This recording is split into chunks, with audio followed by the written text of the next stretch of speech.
नमस्कार दोस्तों, मैं हूं राजेश। जैसा कि आप सभी जान रहे हैं कि पूरे बिहार में सर्वे का काम शुरू हो गया है।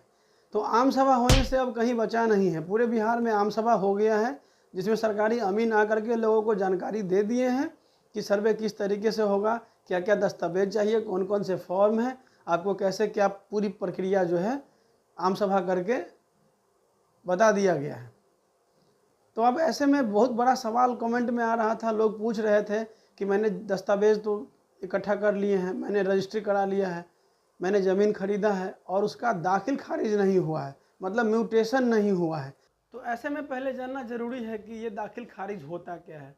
जैसे मान लीजिए आप किसी से ज़मीन खरीदे, ठीक है, आपने पेमेंट कर दिया, आपको वो रजिस्ट्री भी कर दिया, आपके हाथ में दस्तावेज आ गया और तो उसका जो खाता था, उसके हिस्से में जो ज़मीन था, उसके खाता पासबुक में जो चढ़ा हुआ था रजिस्टर्ड टू में, जितना ज़मीन उसमें से आपने जितना खरीदा, उसके खाते में से उतना ज़मीन घटा करके आपके खाते में जोड़ दिया जाएगा, या आपका नया जो खाता बना है या पुराना पहले से है उसमें आपको एंट्री कर दिया जाएगा, उसमें से खारिज करेगा और आपको दाखिल कर देगा। जो ब्लॉक से होता है, प्रखंड स्तरीय जो कार्यालय होता है, जहाँ आपके कर्मचारी अमीन वगैरह बैठते हैं, वो लोग इस प्रक्रिया को करते हैं। इसको अंग्रेजी में म्यूटेशन कहते हैं। अब ये प्रक्रिया वैसे ऑनलाइन भी हो गया है, लेकिन ऑनलाइन करने के बाद भी आपको फिर पेपर हार्ड कॉपी जो है दस्तावेज, जिसको केवाला बोलते हैं, उसका जेरोक्स लगा करके आपको उस अमीन ये कर्मचारी के पास देना ही होता है। तो ये हो गया दाखिल खारिज, समझ में आ गया होगा। तो अब ऐसे में सर्वे में सवाल है कि जिसका दाखिल खारिज नहीं हुआ है उसका अलग खाता बनेगा या नहीं, उसका सर्वे होगा या नहीं। आपने कोई ज़मीन परचेज किया, दस्तावेज आपके हाथ में है, दखल कब्जा है, तो आपका निश्चित रूप से नया पासबुक बनेगा, आपका खाता खुलेगा, सर्वे होगा। ये अलग बात है कि दाखिल खारिज अभी नहीं हुआ है।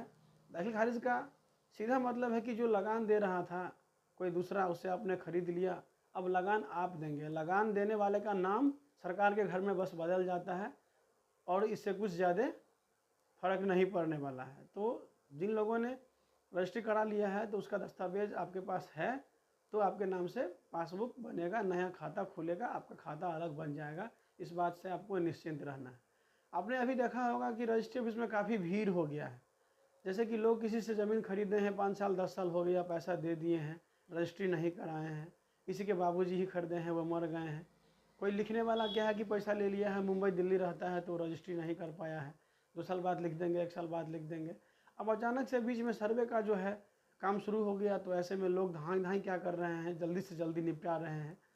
तो अभी रजिस्ट्री ऑफिस में काफ़ी भीड़ हो गया है। कुछ दिन पहले कुछ नियम बदल गया था कि आप पैतृक संपत्ति को नहीं बेच सकते हैं, हाँ, आपके नाम से जो है वही बेच सकते हैं। तो 2-3 महीना तक काफ़ी कम भीड़ हो गया था रजिस्ट्री ऑफिस में, लेकिन अभी फिर से जब से उस नियम को ख़त्म करके पुराना नियम पर रजिस्ट्री शुरू हो गया है और सर्वे का काम चालू हो गया है, तो काफ़ी ज़्यादा भीड़ बढ़ गया है। तो आपके पास यहाँ आप देख सकते हैं, मैंने पीछे लगा दिया है केवाला का जो फोटोकॉपी होता है, जीरोक्स केवाला टाइप समझने के लिए।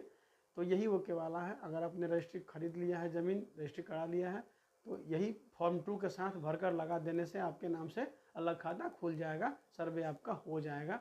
अगर दाखिल खारिज नहीं भी हुआ है तो आपको चिंता करने की कोई बात नहीं है।